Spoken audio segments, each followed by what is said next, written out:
And now, it's time for another Dice Tower review with Tom Vasel.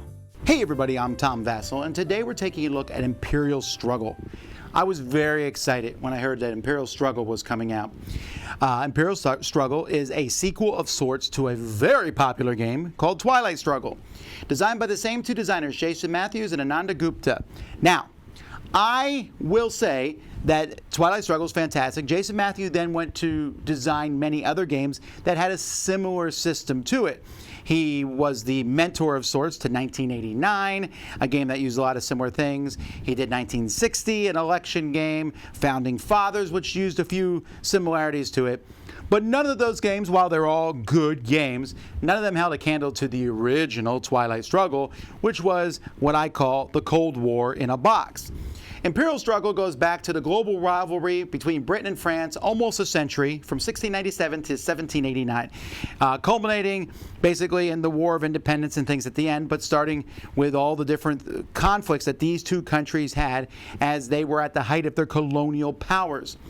And so this sounded very interesting. Now, there's a lot of differences between this and Twilight Struggle, and I don't mean to make this video necessarily a comparison to Twilight Struggle, although that's going to happen as a matter of course. There's nothing I can do around that.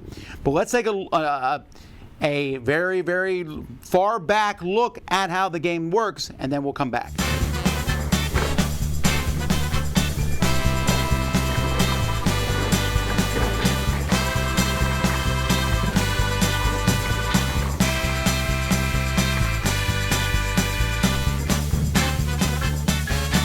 Please do not use this video as a way to learn the game. I'm only going to give a very basic overview of how the game works. I'm showing you the general records track because here is where the victory point marker is going to be. And the game's going to take place over a certain number of turns. And at the end of the game, if it's closer to France or Britain, that person is going to win. And if it ever gets to 30 or 0, then Britain or France will automatically win. This track is also used to keep track of treaty points, which are kind of wild action points. And you have a debt limit on here, as well as how much debt you have currently, which is another way to get extra action points. But being in debt can be a negative thing to you. The game is going to take place over 6 peacetime turns and 4 wars. And so you'll take a peacetime turn, and then there's the War of the Spanish Succession, then 2 peacetime terms, then the War of Austrian Succession, etc., etc. And you'll be going back and forth. And each of those turns, a peace and a war turn, are 2 very different things. This is the map, which is broken into 4 different areas. And each peacetime turn, you're going to be putting out these award markers, which are going to show how many victory points you have if you control the majority of things in that area, and even more so in Europe, where there's an extra 2 victory points given to whoever controls the most areas that have a border in green. Now, the different shapes of these areas, you'll notice that some of these areas are colored in red and blue, and that just basically means at the beginning of the game they're going to start for France or for England. But as the game progresses, you will be taking control of them. Some of them will give you benefits in war, some will give you benefits against defense, some will give you resources. So down here, for example, if France has this area here, they have a cotton resource. Now, realize there are rules about placing, and you're usually trying to connect to other things that you've placed that makes it easier, and I'm not going to go into all that, but this is the main focus of the game, is to place in these different areas to have both control resources, and power when it comes to wars. During a peacetime turn, players are going to take turns taking one of these investment tiles. There's a pile of them. You'll put some out here, you'll take it, and then you'll use it and place it in here. And each of these investment tiles comes with a major action on it and a minor action on it. If it shows a little cross symbol on it, you also have the opportunity to play an event card. And there's a whole deck of event cards that players will be given, some at the beginning of the game, and the event cards are different event cards will show up in different periods, and event cards may have a different effect depending on whether you are France or England. And then some of them will also give you a chance to put out a bonus tile for war. When you pick it, there's 3 different types of actions shown by the symbols there: economic, military, and diplomatic. And the different spaces on the board will cost to put your flags in them and expand and grow and do different things. depending on what kind of space will depend on the action. So an economic action, for example, will help me go to the spots with resources and control them, while military will let me get into forts. And then the diplomatic lets me take over different regions and areas. And so the major action, you get those points, and you can add more points to those with debt and other things that you can add to those. And then the minor action, you have to use all those on one thing, but you have two different things. So this gives me, for example, this tile here gives me 4 points that I use on an economic major action, and then 2 points on a diplomatic action as a minor action. So the peacetime turn will go back and forth as players take these points, decide whether they're going to use them or not, and possibly play a event card. Players also have their own player board in front of them. In peacetime turns, you'll be able to play different ministry cards here, and these ministry cards will give you different bonuses and also will allow you to take bonus actions on the different event cards as long as they have certain keywords on them. You also keep some of your unbuilt squadrons that you have that you'll go out in the military, and then you're going to have a pile of basic war tiles here. And war tiles, bonus war tiles. There's a different set of war tiles that are used for each of the different wars that happen. And then these also kind of give you all the different things that you can do with your actions that you're going to be able to play. So if I, for example, get 4 points of economic actions, I'll be shifting markets. But if I get 4 points of diplomatic actions, I can draw events or shift political spaces.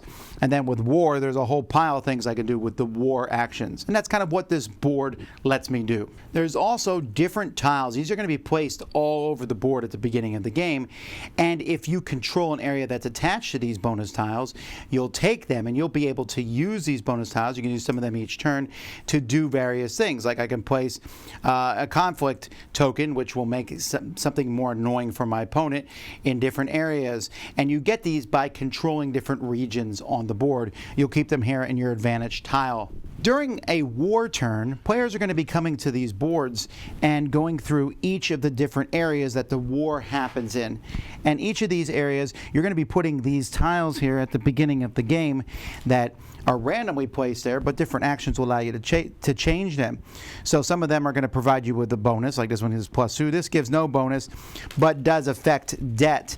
But players also will have bonus tiles that will fit a specific war that they'll be able to play here. And these bonus tiles are better than the other tiles.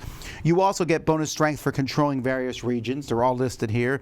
So if I want to, in the War of Austrian Succession, if I control Austria, I get a bonus strength. If I control Bavaria, I get a bonus strength, and so on and so forth.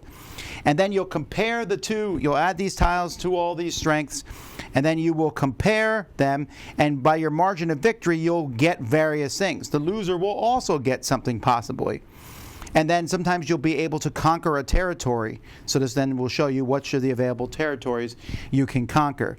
And you'll go through all 4 of these. If someone wins all 4 areas in one war, you win the game. Other than that, you'll go back and forth and just take the different victory points and treaty points and things like that. And so there's a separate board. It's the War for Austrian Succession. Here's the American War for Independence. There's a separate map or a play mat for each of the different wars. And that is a very basic overview. I know there's a whole lot more. When you look at these different areas, there's going to be exceptions and things for each one. There has stuff to do with, you can see the dots on the sides of these shows which war a fort has to do with. I've already mentioned the different resources that are available. In some spots you can only get to through various things, and ships will affect things in forts. There's also going to be resources. This is a big part of each game. In a peacetime turn, you're going to turn over a few resources each round. So there might be, for example, cotton, sugar, and spice. And then whoever has more of them is going to score victory points at the end of each peacetime round. So of the different resources that are there. And there's possibilities that resources could be changed. There's a lot of different things going on, but hopefully that gives you at least a basic idea of how the game works.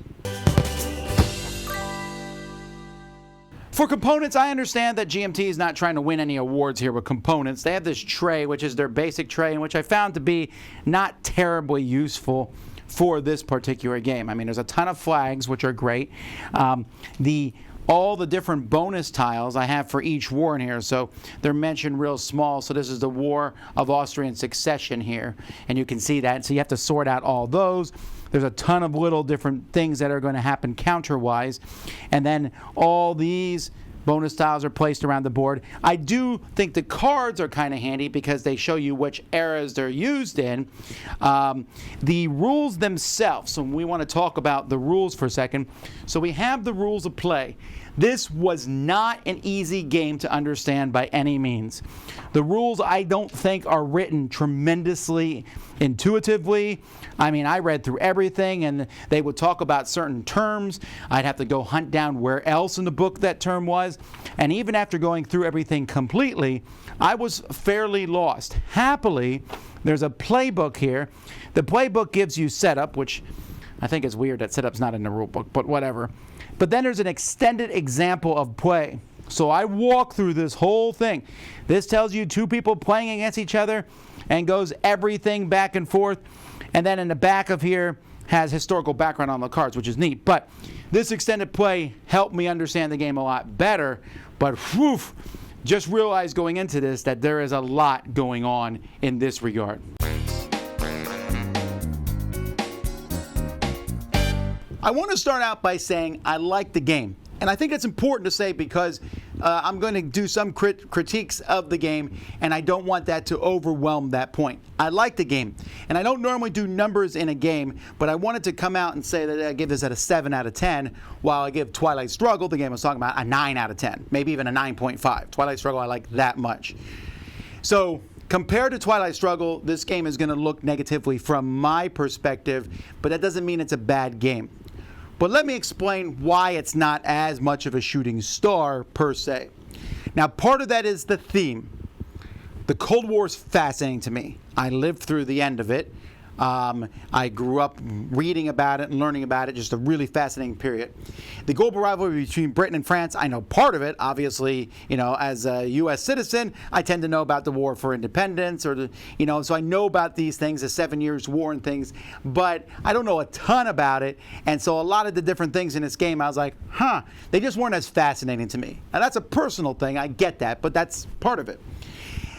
Secondly, this game is by far pushes me out of my comfort zone when it comes to learning games. Now, at the end of the day, I don't think the game is overly complex to understand.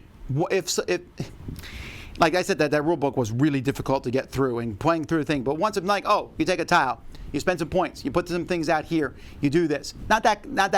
That's not that complex. You have these different actions that you can take, but deciding what to do, the freedom you have in this game is immense. And one of the problems I have with this game is this board itself does not particularly it's not easy to understand.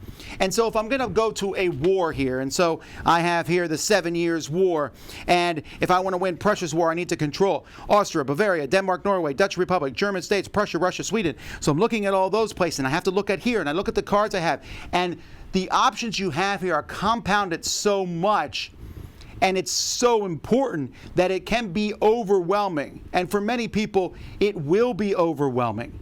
It is like, wow. Now, there's benefits to that. It's like freedom to do what you want. But what they did, they still gave this freedom, but there's a little bit of shackles everywhere. So again, talk about Twilight Struggle. Twilight Struggle, there's all these different regions. There was 2 types of regions, but that's it. Here I got forts and sea spaces and resources, and the rules are somewhat slightly different for each one, and then there's a special space on the board that are completely different than everything else, and there are treaty points, and there is debt, and there's just so much going on that it can be, and for me definitely was overwhelming. Now I got to a point where I was over to like surf over that and go, oh, I understand this is cool. Not to a point where I had any chance of winning. I'm getting demolished, right? But it's just a lot, and each war, I mean, this is a ton of information, and this is one of 4 wars. Here's another one, and they're different, and there's tiles, and knowing the tiles, knowing the cards in the game. There's a Huguenot rebellion thing going on. and I really felt like the rulebook does not hold your hand at all in this, and I desperately wanted them to do so. So that was a bit of a struggle for me. Now the idea, Twilight Struggle and 1960 these games following it had this card methodology. You played a card, you got a certain amount of action points, and there was an event in the card that could or could not go off. This has the event still in cards, but you're drawing those tiles. While in some instances that's simpler, I did not enjoy that as much. Drawing those tiles was just not as exciting to me, drafting them back and forth, and I'll take this one. In some turns, there's only one military one out there. I thought that was fine, but I really missed the card play from the first one. The card play to me was just a more intuitive, fascinating system. Drafting tiles and then using a tile to play an event card, which might work off a bonus card that you have, felt like a slightly clunkier system to me. I think at the end of the day, if you thought Twilight Struggle was too simplistic, you will enjoy this one more. I know a lot of non-war gamers who love Twilight Struggle. I do not think many of those people are going to transition over to this game easily. I think people who like heavier war games and those folks who like the coin games will probably appreciate this one more. It's definitely a heavy, long, involved game that brings out the history in a really well done way.